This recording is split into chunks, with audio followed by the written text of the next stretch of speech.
Fauci. During the pandemic, we were all scared and confused, and Fauci was a comforting, Brooklyn-accented voice of calm and reason. Some believed a man of his stature might even lead them to a pot of gold. But according to his testimony this week before the official select subcommittee on the COVID pandemic, the dwarf known as Doc copped to the following admissions. The 6-foot social distancing rule had no basis in science. The lab leak isn't just a conspiracy theory. Vaccine mandates and travel bans were a mistake. And that's after previously saying the lockdowns weren't his fault. So what exactly did he get right? That the media will believe anything if it comes from a toadstool in a lab coat? Kudos to Chairman Brad Wenstrup for holding Fauci's tiny hooves to the fire and refraining from throwing him out a window. Let's start with social distancing and the 6-foot rules. It was so specific. It had to be the perfectly calibrated space to keep the virus from spreading, didn't it? But why 6 feet? Why not 5 or 7? Nobody seemed to know. But Fauci said we had to do it, so everybody did it. It was like an adult version of Simon Says that ends up killing everyone but Simon. And it wasn't a suggestion either. Even this very show had to do it. Other talk shows followed suit. To this day, Jimmy Kimmel's show maintains a healthy distance from comedy.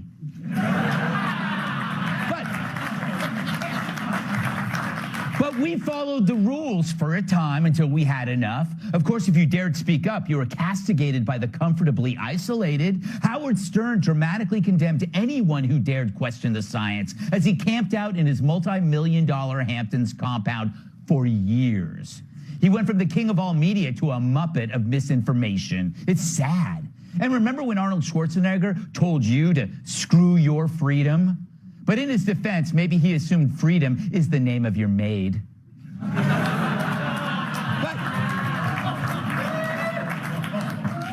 But this week, Fauci finally admitted social distancing was not based on any data. Calibrated space to keep the virus from spreading, didn't it?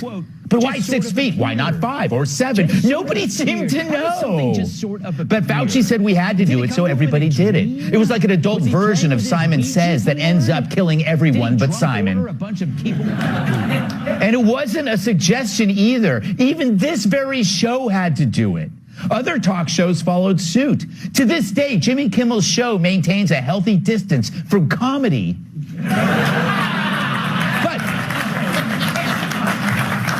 But we followed the rules for a time until we had enough. Of course, if you dared speak up, you were castigated by the comfortably isolated. Howard Stern dramatically condemned anyone who dared question the science as he camped out in his multi-million-dollar Hamptons compound for years. He went from the king of all media to a muppet of misinformation. It's sad. And remember when Arnold Schwarzenegger told you to screw your freedom? But in his defense, maybe he assumed freedom is the name of your maid.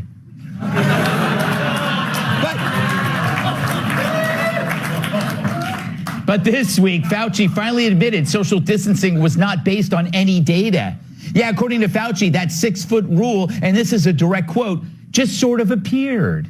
Just sort of appeared. How does something just sort of appear? Did it come to him in a dream? Was he playing with his Ouija board? Did he drunk order a bunch of keep away signs on Amazon? Sounds like Fauci is less of a scientist and more of a magician, making our rights and freedoms disappear while pulling the social distancing bullshit out of his ass. Then came the lockdowns. Everybody's lives were upended. The Olympics were canceled, the NBA, NASCAR, Kentucky Derby, the Indy 500, even the WNBA canceled games. Not that anyone noticed. Broadway shut down. Museums were closed. Disney World even closed. I didn't mind. I wouldn't be able to ride their attractions anyway. And of course, Hollywood halted production. That might have been the only good thing to come from a lockdown. Fewer movies starring Alec Baldwin actually saved lives. On the other hand, we had to suffer through crap like this. Imagine all the people living for today. Yeah, forced imprisonment is a great time for the rich and famous to show poor people your mansion. I haven't cringed that hard since my mom made me shave her mustache. But perhaps the worst of all, social distancing gave power to all sorts of people who shouldn't have power. Suddenly, every little tin pot fascist in every neighborhood was dictating where you could stand and where you couldn't. It created little Hitlers everywhere. Suddenly, the most annoying person you knew could order you around, like a fussy coworker or a stupid neighbor. Maybe you got in an elevator and a lady wearing 3 masks immediately got up because she needed it to herself. Or maybe you were in line at the bank and you weren't standing on that stupid little social distancing sticker and you get yelled at by that teller behind the plexiglass. Maybe you sneezed on an airplane and the guy across the aisle looked at you like you were Al-Qaeda making your way to the cockpit. The unnecessary 6-foot rule indulged the worst in humanity. And then there were the kids that couldn't go to school, of course. They couldn't go out and play. In California, authorities actually filled up skate parks with tons of sand. Too bad they didn't put the politicians in there first. Now we got an entire generation that's so intellectually stunted, they could only get into Harvard as its president.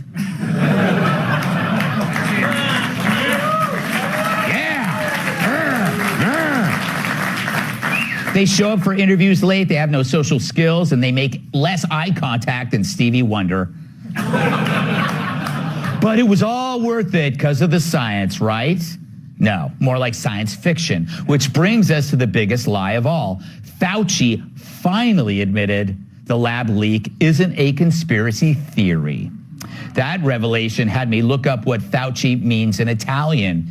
It means lying, two-faced son of a bitch.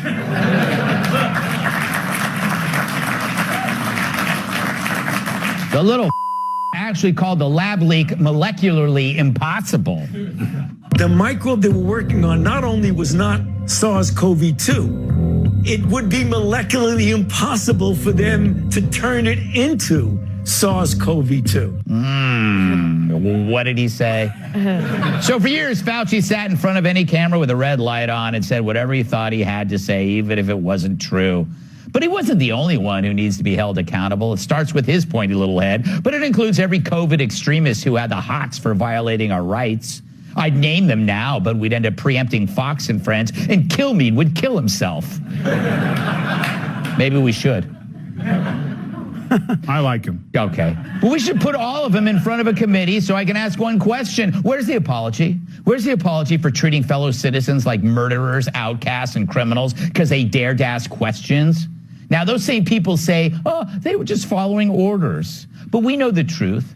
Remember when Fauci said we couldn't question him because he is the science? Well, that was a lie. He was never the science, but he should be history. Let's